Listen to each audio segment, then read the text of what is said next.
EB5 को लेकर एक नया नैरेटिव बन रहा है, जहां एक तरफ डिमांड तेजी से बढ़ रही, वहीं दूसरी तरफ इंडियंस को टारगेट करते हुए बैकलैश भी सामने आ रहा है। और इस पूरे डिबेट के बीच एक स्ट्रॉन्ग स्टेटमेंट आया है कि इंडियंस एक्चुअली यूएस इकोनॉमी के लिए वैल्यू क्रिएट कर रहे हैं, ना कि सिस्टम पर बोझ बन रहे हैं। आज इस वीडियो में हम समझेंगे EB5 में अचानक डिमांड क्यों बढ़ी, बैकलॉग का क्या सिग्नल है, यूएस सिस्टम क्या रूल्स फॉलो करता है, इंडियंस के राइट्स क्या हैं इस प्रोसेस में, और ये पूरा कंट्रोवर्सी असल में क्या बताता है। तो चलिए फिर जल्दी से वीडियो को स्टार्ट करते हैं। हाय, मेरा नाम है वर्षा दुबे और आप मुझे देख रहे हैं एनबीटी टेक एड पर। सबसे पहले अपडेट को समझते हैं। यूएस स्टेट डिपार्टमेंट के वीजा बुलेटिन में साफ कहा गया कि EB5 कैटेगरी में इंडिया से डिमांड इतनी तेजी से बढ़ रही है कि फ्यूचर में बैकलॉग या डिले आ सकता है।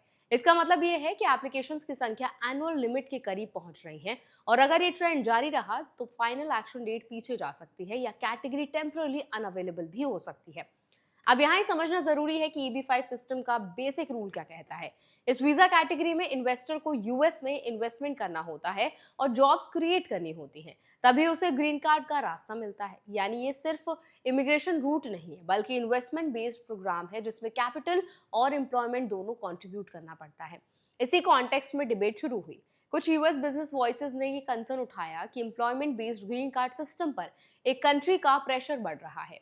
उनका कहना है कि H1B और OPT की तरह EB5 भी इंडियंस की पार्टिसिपेशन ज्यादा हो रही है, जिससे सिस्टम इम्बैलेंस हो सकता है, और इसीलिए कैप्स को रिफॉर्म करने की बात भी सामने आई। लेकिन दूसरी तरफ इसका स्ट्रॉन्ग काउंटर भी आया।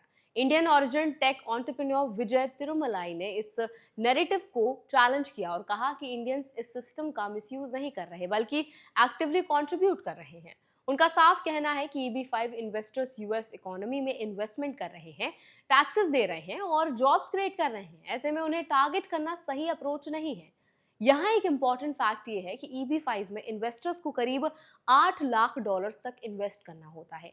यानी ये हाई वैल्यू इन्वेस्टमेंट है जो डायरेक्टली प्रोजेक्ट्स और इंफ्रास्ट्रक्चर में जाता है, और इसी इन्वेस्टमेंट से सेक्टर्स जैसे सीनियर हाउसिंग और data centres, industrial warehousing जैसे एरियाज डेवलप होते हैं। ये सेक्टर्स यूएस इकोनॉमी के लिए क्रिटिकल माने जाते हैं।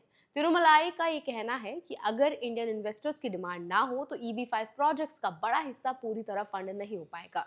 उनका एस्टिमेट है कि लगभग 95% प्रोजेक्ट्स इंडियन डिमांड पर डिपेंडेंट है।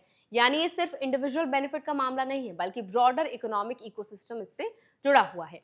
अब रूल्स के पर्सपेक्टिव से देखें तो EB5 कैटेगरी में भी कंट्री कैप अप्लाई होता है। इसका मतलब है कि हर कंट्री के एप्लीकेंट्स के लिए लिमिट तय होती है, और यही रीजन है कि जब किसी एक कंट्री में डिमांड बढ़ती है तो बैकलॉग का रिस्क भी बढ़ जाता है। इस सिस्टम का बिल्ट इन मैकेनिज्म है जिससे फेयरनेस मेंटेन रहती है, लेकिन प्रैक्टिकल लेवल पर इसका इम्पैक्ट एप्लीकेंट्स पर पड़ता है, जैसे वेटिंग टाइम बढ़ना, प्रोसेसिंग डिले होना या अनसर्टेनिटी बढ़ना। इसीलिए इंडियंस के लिए जरूरी हो जाता है कि वो टाइमलाइन और डिमांड ट्रेंड को ध्यान में रखकर प्लान करें। अब अगर लीगल राइट्स की बात करें तो EB5 एप्लीकेंट्स को वही प्रोसेस फॉलो करना होता है जो रूल्स डिफाइन करते हैं। इन्वेस्टमेंट करना, जॉब क्रिएशन क्राइटेरिया मीट करना और डॉक्यूमेंटेशन क्लियर रखना। अगर ये कंडीशंस पूरी होती है तो उन्हें एप्लीकेशन का पूरा राइट होता है।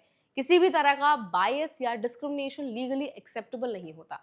इस पूरे सिचुएशन में सबसे बड़ा टेक अवे ये है कि डिमांड बढ़ने का मतलब अपॉर्चुनिटी भी है और चैलेंज भी। अपॉर्चुनिटी इसीलिए क्योंकि EB5 एक एक्टिव रूट बना हुआ है, और चैलेंज इसीलिए क्योंकि कंपटीशन और बैकलॉग दोनों बढ़ रहे हैं। इंडियंस के लिए प्रैक्टिकल अप्रोच ये होना चाहिए कि वो प्रोसेस को क्लियरली समझे, सही इन्वेस्टमेंट रूट चुने और डॉक्यूमेंटेशन स्ट्रॉन्ग रखें, क्योंकि सिस्टम अब ज्यादा क्लोजली मॉनिटर किया जा रहा है और हर स्टेप पर स्क्रूटिनी बढ़ रही है। अंत में ये समझना जरूरी है कि EB5 सिर्फ वीजा नहीं है, इन्वेस्टमेंट ड्रिवन इकोसिस्टम है, जहां पॉलिसी, इकोनॉमी और इमिग्रेशन तीनों इंटरकनेक्टेड है, और इस इकोसिस्टम में इंडियंस एक मेजर रोल प्ले कर रहे हैं। इसीलिए सही इन्फॉर्मेशन और सही स्ट्रैटेजी के साथ ही इस रूट को अप्रोच करना जरूरी है। तो आई होप ये वीडियो आपके लिए हेल्पफुल रहा होगा। अगर वीडियो आपको पसंद आया तो उसको लाइक करें, शेयर करें।